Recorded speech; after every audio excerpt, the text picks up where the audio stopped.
Where does your right to protest end and the government's right to keep the peace begin? Today, Andrea and I are going to talk about the First Amendment and the rights of the government in enforcing and keeping the peace.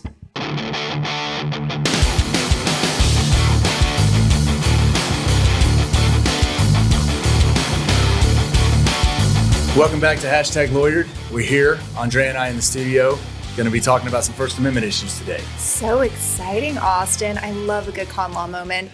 It is fun, and we've talked about this before. We get to talk about constitutional law in a number of different environments. Mm-hmm.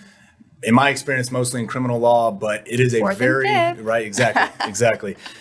But it's fun to talk about because it goes back to the founding principles that our Constitution was drafted on, and that the founders were concerned about with what they had just experienced with the King of England. And one of the things we talked about when planning this episode, we understand the intensity of what's going on in our city right now. There's a lot of viewpoints on a lot of different issues. Yes. And the First Amendment is extremely important right now, almost as important as it ever has been. Absolutely. And that's part of what we want our listeners to be given the power to understand. What are your rights if you're going to protest? What are your rights to assemble? And where does that line go when it comes to the government's right to protect its citizens, protect property, and those types of things, so that everybody can assemble and speak freely and really exercise their First Amendment rights and get their viewpoints out there. And absolutely. And also, I think one of the things that we discussed earlier, and I think is so important, for the audience to understand, and where a lot of the value in today's podcast is coming from, is understanding the limitation and the balancing act between the police officers keeping the peace and your First Amendment rights, and being cognizant of how far you're being protected and how far your speech can go.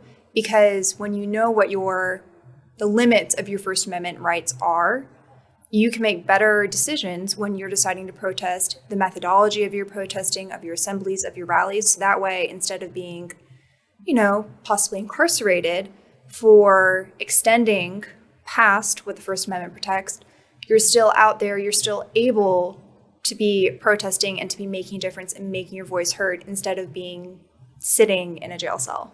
Yeah, and kind of along that same lines, but maybe just on the opposite end of the spectrum, working down, being able to know where the line is allows you to be as vigilant and as aggressive. I mean, I don't know if that's the right word, but maybe assertive would be a better word instead of aggressive. As assertive and as passionate about what you're doing, so that you really can get your message heard without the trouble of you going to jail. Or if unfortunately you do, guess what?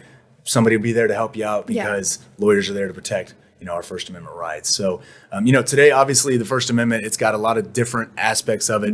We're going to be focusing on freedom of speech and freedom of assembly because we really think that's what's important here with what we're talking about. And the first of those that we started discussing were the freedom really with both of them, there are certain restrictions on what you can do and can't do and what the government can do and can't do. And so kind of to start off, we in this country have the freedom to say what we want and to assemble where and with who we want. But there's a one blanket, kind of three-prong restriction that we always start with. And that's the time, place, and manner. And so basically what the law says, and this is when I say the law, it's what the Supreme Court has said. It's what has gone on throughout the years of trying to figure out where these boundaries are, is that if the government makes certain restrictions about the time of speech or assembly, the place of it, and the manner in which it's conducted, and those are reasonably justified to maintain safety, to enforce the laws, then they're probably going to be upheld. Key component is you can't make any restrictions on what is actually being said or the content description of it, right? So the substance, right? So, for an example, if you're out there protesting on a sidewalk, right? And you know what? Scratch that. Let's just go back to the classic. If you're in a movie theater and it's crowded, you're allowed to discuss what you want, right? But you can't yell fire in a crowded movie theater because then what's going to happen? You get mass chaos. Mass chaos. People are going to start screaming, pushing, trying to get out of this theater that they think is on fire. They think they're going to die of flames or smoke inhalation. People are going to get trampled. And that's all because someone had the bright idea to yell fire and cause mass chaos. So the takeaway from that, right? Classic example. Everyone learns that in con law, like their first day. Right. Constitutional law, for those of you who don't know, is what con law is. It's just a short name that us lawyer nerds love to use. And so at the end of the day, so long as your speech isn't inciting mass chaos, panic, violence, then the substance is probably fine. Right. And, you know, the example I use all the time, it's just because it's one that I saw when I was in college, is on college campuses, and we're talking public universities. Sure. And we'll get into that, you know, a little bit later. But there's restrictions on where students can protest and where they can have free speech. And so the college has made a restriction on the place in which that can happen. And usually, like on my campus at Texas Tech, there's a free speech area where anybody can go to protest, can do whatever they want there as far as freedom of speech is concerned. They can't do it right outside of classrooms or in education buildings. And that is a restriction on your First Amendment right, but it's a restriction that's reasonably justified to not disrupt the education and the classrooms that's going on at that point. And now the flip side of that is the university can't say, okay, we have a free speech area and the law says we can regulate, this is where the speech is going to occur, or the assembly or the protest. But then they can't say, well, the Asian American Student Society, they can't protest here, or you can't protest here for anti-abortion rights or for pro-gun laws. So they can't talk about the substance, but they can help regulate where that is, right? Yes. And that's important, because that's the whole, they can't discriminate against what you can say and what cause you're going for, but they can just try to make some type of parameters so that we're preserving kids going to class, for example, in that situation. Sure. So there's a methodology that's been created in order for the university to continue about its daily business, which is educating its students, while at the same time permitting the students to engage in free speech in a regulated, hopefully safe manner. Right. And you know, the other thing that goes a little bit further, you know, down that road is speech that is obscene or speech that is inciting imminent danger. Those are things that you talked about an example earlier with the fire. Yes. You can't incite danger or incite violence by your speech, because that's no longer protected speech. At that point, the courts have basically said, and I'm paraphrasing, but the harm you're doing with that outweighs the individual liberty it's actually protecting. You know, and that sometimes can get gray area. That's why we have court systems and everything. But I think, your fire example is the easiest one to look at, because it's the classic for a reason. Right, because it's very clear. There's no First Amendment freedom protections by somebody yelling fire in a theater. There are, however, a lot of dangers that could come from that. Absolutely. You know, now we talked briefly a second ago. I said we'd come back to this. A lot of people have a hard time understanding how First Amendment plays out on public versus private property, and we just believe you can speak freely wherever you want, right? And let's actually back that up for a minute, because I find this all over my Facebook feed the few times I do go on it per year, and on a lot of people's Instagrams recently, is that there's all this fuss and anger about the limitations when they're on private property, about what they can say, what they can do. Right. And they're saying my First Amendment rights to protest, my First Amendment right to speak is being limited by this store owner or this property owner. But where's the caveat there? Right. Well, the caveat is that First Amendment, the Bill of Rights itself, only applies to public entities and public individuals. So, for example, if we're talking about a public university, like we were talking about before, that's an arm of the government. They're funded by the government. First Amendment applies. Just like the Fourth and Fifth Amendment apply to the police force. They are a public entity. Private entities, however, they actually are able to make policies, based on what they want, right? And there's not a lot that can be done about it. Right. I mean, and one of the examples I always go back to is one that I saw in real life back in summer of 2010. Going back in the day. Right. So I was down in Houston for an internship down there, and that was during the Deepwater Horizon spill. And so protests in Houston outside of BP's headquarters were a big thing. I mean, they went on for a long time. Oh, yeah. A lot of people were very upset about it. A lot of people died. A lot of animals died. It was awful. Right. And BP... I don't have all the details on the restrictions they put out there, but they allowed the protests, and I think that was kind of in a show of corporate good faith. Sure. Don't really know that answer there, but they're allowed to limit that type of protest because they're not a government entity. They own the building. It's their company. It's on private property, so they're not subject to the First Amendment Bill of Rights. And I think, one question I'd have for you, because I struggle with this a little bit, Sure. is that fair that we're not allowing certain things like the Bill of Rights, like the First Amendment, to apply to large corporate entities? I would say that absolutely is fair, because at the end of the day, the entire point of the Constitution was originally, and I think a lot of people who aren't lawyers probably don't know this, really wouldn't have any need to know this, that originally the Constitution, the Bill of Rights, limited only the federal government. Right. And right. it's only honestly been in the last 10, 20 years. Right. I'm thinking of the Morrison case with the Second Amendment was brought back. Well, that was part of it. It started with the 14th Due Process Clause, with the the Civil Rights Act and everything too. So backtracking there, like what Austin was saying is that eventually, we have case law coming up through the Supreme Court, where the Supreme Court was able to make decisions on several different cases, utilizing the 14th Amendment to say, hey, y'all, now the Constitution and the Bill of Rights, it actually now applies piecemeal by piecemeal to the states as well. Right. So now the states are under the Bill of Rights and the Constitution. Right. And that came in over many, many, many years. And so eventually now we have almost all of our Bill of Rights that apply to the federal government are now applied to the states. Right. However, honestly, going back to kind of why we decided to do this show, when you look at issues like free speech and protest, it is a legal issue. And so I'm of the mindset that instead of thinking what's fair or what's morally right, you have to go into the mindset of, well, what are the rules? What are the law? And is the law achieving what it set out to achieve? Right. Which is, in this case, private individuals and private entities' speech and protest are being protected from undue limitation by the federal and state governments, and now to some extent, municipal and local governments as well. So I think it is very much fair that BP or other private entities could say, hey, protesters, you just can't protest at all on our private property. Well, and it makes sense if you think about, okay, let's think about two steps down the way. Mm-hmm. You protest on BP's property, you're asking them to make change. Okay, and they'll change that for sure. whatever, if they want to.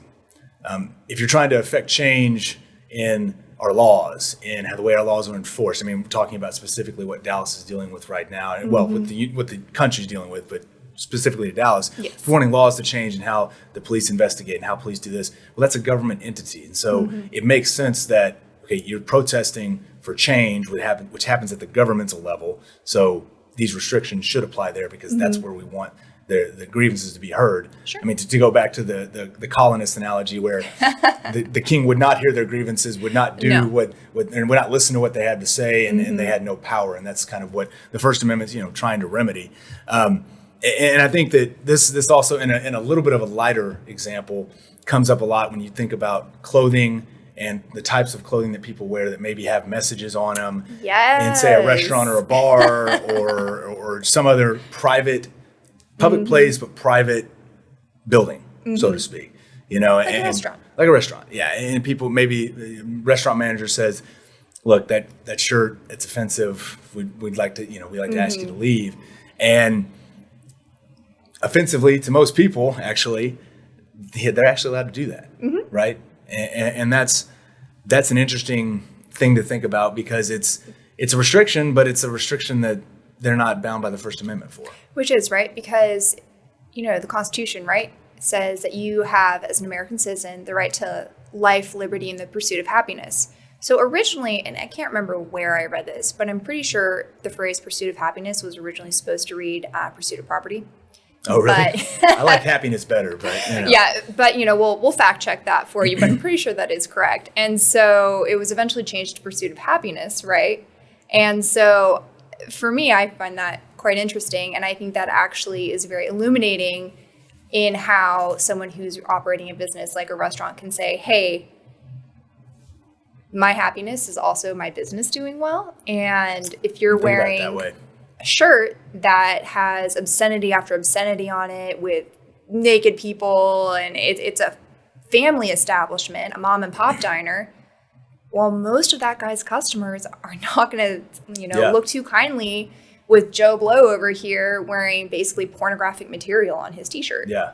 And so isn't it fair, right, that it's completely within the restaurant owner's rights to say, hey, Mr. Blow, please leave or somehow fix your shirt because I can't have that with children. Yeah, and I didn't think about it that way, that it's the restaurant owner pursuing his or her business, and that's a means for them to try and further that dream, the American dream, so to speak. Absolutely, the American dream. And that's a way for them to police that themselves internally. It's not keeping that person from wearing it other places or they whatever. can absolutely wear it on the street if they want. I personally wouldn't because I don't think that's cool. But well, and so I had one question that came up when we were talking about getting ready for this, and this is one may be interesting to some, may not be interesting to others, but in court, for example, we have to dress a certain way. We have to wear certain things. We do. We can't wear certain T-shirts. You can't wear T-shirts at all. But let's take it away from the lawyer side because we've signed up for this. But it's voluntary. But like the clients and witnesses that come in, they can't wear shorts. Certain courtrooms are more strict than others. We're dealing with it's clearly a government building. Clearly it's the judicial branch of our government form. With a restriction on what you can and can't wear. What's your thought? What's your argument there for how this is enforceable? I think it's enforceable, right? Because if you are in the courtroom, right, especially if it's a trial, you are there so that the court can facilitate the justice process. And so if you're there to determine a family law matter, or you're there to determine whether someone, committed a aggravated assault on another person, frankly, it's extremely distracting to see the defendant, using the defendant as an example, sitting there with F the law, naked people on his shirt. I mean, I like the F the law makes sense there. If he's on trial, like maybe he's wearing a shirt that says that. No, and that's a great point. The distraction, for sure. And so it's distracting from the entire process, which is determining the guilt or innocence in the first phase of the defendant. And then during the sentencing guidelines, which is the sentencing phase, which is the second phase, if guilt has been determined, how long, what the punishment is, or how long he'll be in jail, depending on his offense. Yeah. No, and and you can extend that even further. That's a great point. Like, even the witnesses on the stand, you want the jurors to be listening to him or her for what he or she is saying, not for be distracted by the shirt she's wearing. Same thing with the jurors in the juror box. Okay, I like that one. I hadn't thought about it that way. Now I want to get into the second part of what we said we were going to talk about today. We talked about the parameters of the First Amendment, what's allowed to be in there. The interesting thing about the next part, we're about to talk about the government and their ability to enforce things like a curfew and other restrictions on where we can protest, where we can picket and petition. And this is really twofold with what our country's been going through, because we've got the restrictions we've had with the coronavirus, with interstate travel, which we've talked about previous shows. But then now we've got curfews, especially here in Dallas, that have been issued by the city in an effort to curb some of the dangerous things that they've seen happen. Absolutely. And one of the things that I've heard left and right, and I've seen people post on Instagram that they're really upset about, is that, well, if there are curfews at 7 o'clock, I live in Uptown and I'm not even protesting, I'm just trying to walk my dog. And you're saying I can't do that? Like, isn't that a limitation on my movement? Or going to the protest situation, if you have someone downtown protesting past 7 o'clock and then they get arrested because they broke curfew, they're saying, well, you're violating my free speech. Right. And so how do we address that? Right. Well, and so first off, I'll admit, like many things in our law, nothing is perfect. Exactly. I think you want to go back to the Constitution. I think they did a great job of, the few amendments we've had to this thing since the 1700s, pretty impressive. The system we have currently is that in Texas, we have the government code, and I won't go into all those details because that's boring, but basically it says the governor can declare a state of emergency. And it says that in each municipality, each city like Dallas, the mayor is basically, he can step in the shoes of the governor to exercise the same type of powers the governor exercises over his or her city. So for Dallas, we've got Mayor Johnson. And so he's allowed to do anything that Governor Abbott can do on the local level. And so basically, I guess what we've seen here, and I'm sure you probably saw the directive that Mayor Johnson put out, but he issued a state of emergency. Absolutely. And so, by doing that, right, that is going to kind of run smack dab into people's First Amendment rights to protest. Right. And so that's causing a lot of tension. It is. And within that state of emergency, we listed out some things I wanted to make sure and at least be able to tell our listeners about them.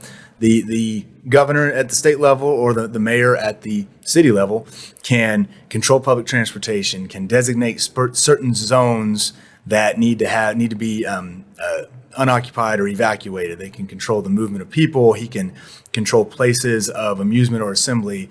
I read that to mean bars, restaurants, entertainment, movie theaters. He can establish curfews. He can control the sale of guns, weapons, and beer, or liquor, alcohol. Very relevant. It makes a lot of sense when there's violence out there. And he can control the storage, use, transportation of explosives. Again, very appropriate right. when there is violence right. out there.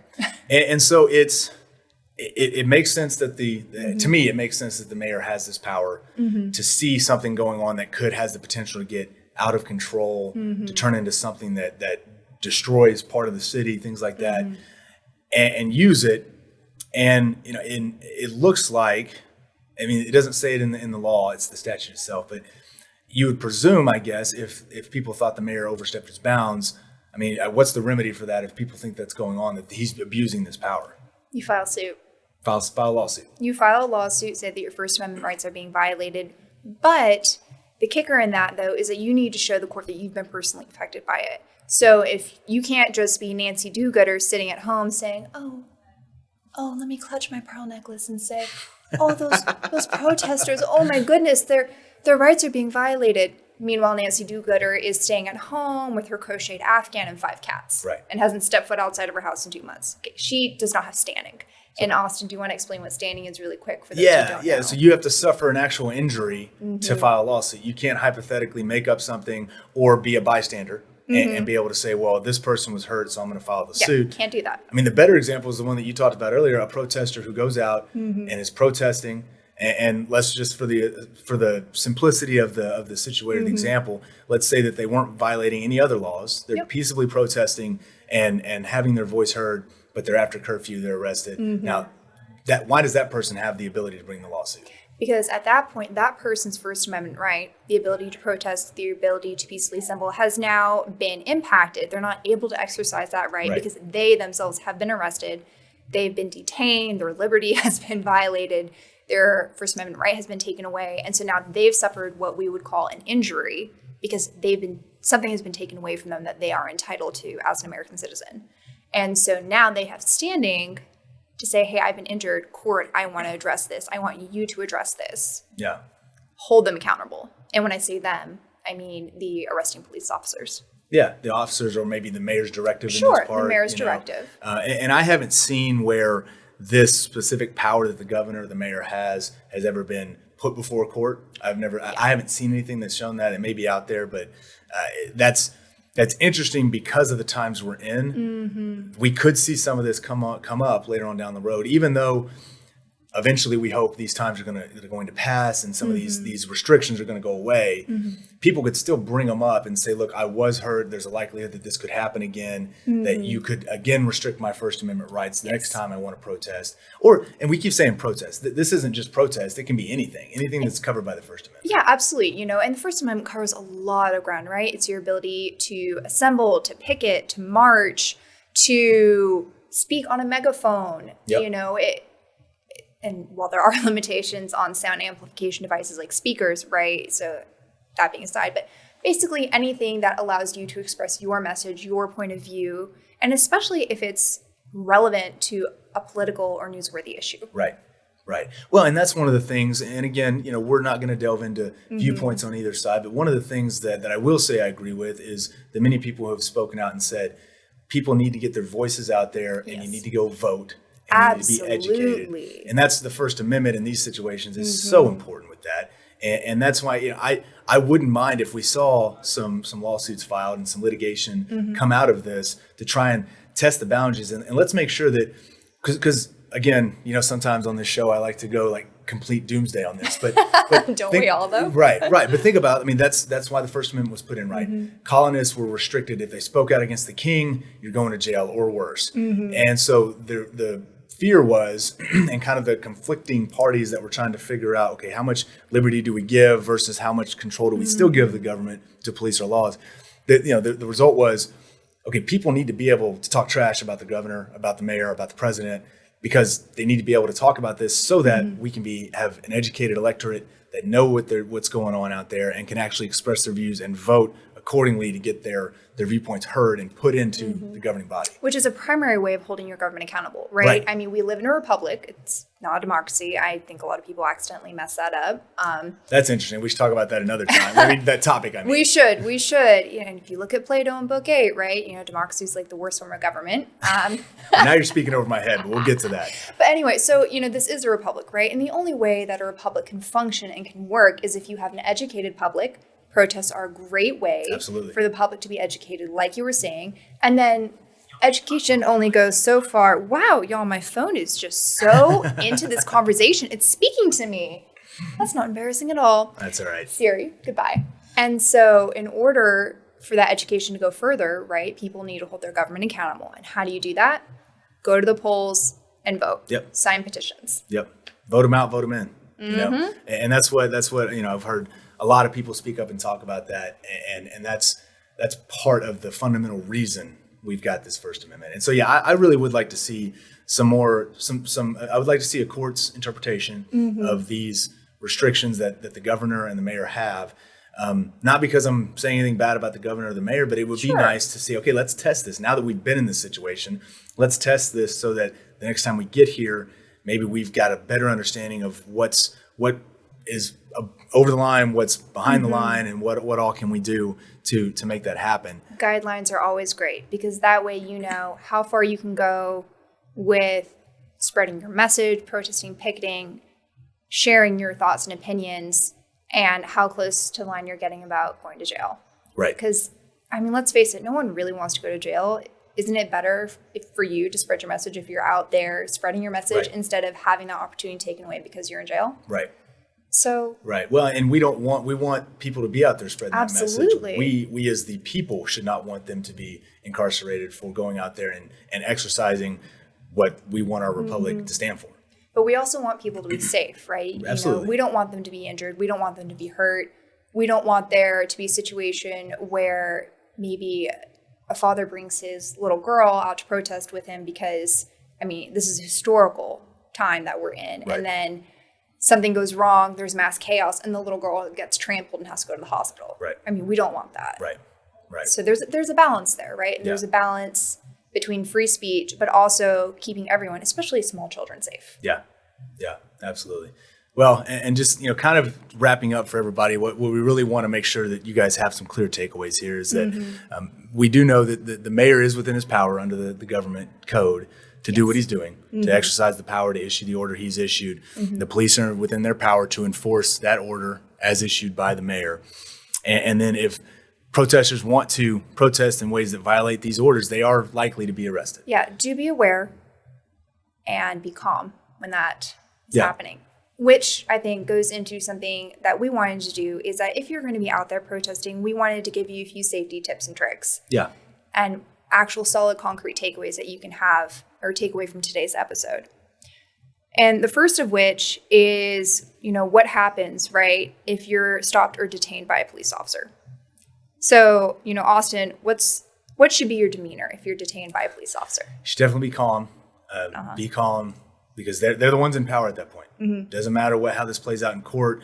And honestly, everything that we just talked about, once you've been arrested, you don't throw it out the window. But at that moment, realistically, you're not in control. And there's concern that if you frighten the police officer, bad things can happen. And unfortunately, we've seen that. Obviously, that's the spark of this entire situation that police got out of hand. But you get what I'm saying. Yeah. So, you know, along that train of thought, right, you know, it's really important to not physically resist the police officer. Keep your hands visible at all times.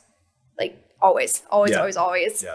And at that point, you know, actually make sure to ask the police officer if you're being detained. You're like, hey, you know, Miss Officer, am I free to leave? And if the officer says, yes, you can go, very, very calmly, but immediately turn around, walk away and leave. Yeah. And then if the officer says, no, you're not free to leave. At that point, that's an arrest. Yeah. So am I being arrested? Yes. Okay. Well, you know, may I inquire as to what crime I'm being arrested for, or what crime you think I'm in the process of doing, and so you're arresting me. Yeah. And get the officer, to say it. And they may or may not. I mean, at that point, especially if we're talking about a situation like what we're specifically dealing with in this episode, with some of what chaos has occurred, sure, you may or may not get that answer. You're eventually going to be charged. But what people need to understand for their own safety, and this is in any context, but specific to this, if you end up being arrested for this, one, you've got an ability to fight the arrest. You do. And fight it based on what your rights are under the First Amendment. But in that moment, like you were talking about a second ago, Andrea, you don't have any control of the moment anymore, and that's scary. It's extremely scary. But the best thing you can do is keep your head about you and just try to peacefully and calmly get out of that situation by not resisting and just understanding, okay, I'm here. I'll have my day in court. I'm going to have to go through some hoops to get there, but I will have the ability to fight this if I feel like I've been unjustly detained. And make sure that, I think it's so important, right, Austin? You've done more criminal work than me, but I think it's so important for people to understand that they need to make it, I hate to use the phrase as easy as possible for their lawyer down the road to do their job, but make it easy for your lawyer. Right. And one of the things that you can do is ask the police officer, I would like to call my lawyer. May I do so? Yeah. You do have that right. In this situation, you may or may not be able to do so. But once you make that request, stop talking. Yep. Stop. Right. Silence. We cannot stress this enough. Silence. Right. Don't exercise your First Amendment rights anymore. Just be quiet. Yeah, just be quiet, because everything you do and say can be used against you. Right. And if they do read you your Miranda rights, make sure to remember that they did or didn't. And your lawyer can figure that part out. Yeah, right. So, but just stay calm, be quiet, don't sign anything, don't let them, search your bags or search your person, check your pockets. Just be quiet. Yeah. Well, and again, it's you've lost control at that point, and it's time. Your next battle that you can fight is after that arrest is processed, and then your lawyer that you've asked for is able to get involved and hopefully defend your rights and vindicate what's happened to you. Yeah. So, well, guys, thank you for listening again today. We urge you to be safe. We urge you to exercise your First Amendment rights. Absolutely. Keep doing that. That's what our country needs. It's what our city needs. Just use and understand some of these parameters and some of the restrictions that are out there and that you may face if you accidentally or intentionally step over the line. Be safe, everyone. All right. Good to see you guys. We'll see you guys next time on #Lawyer. Thanks, y'all.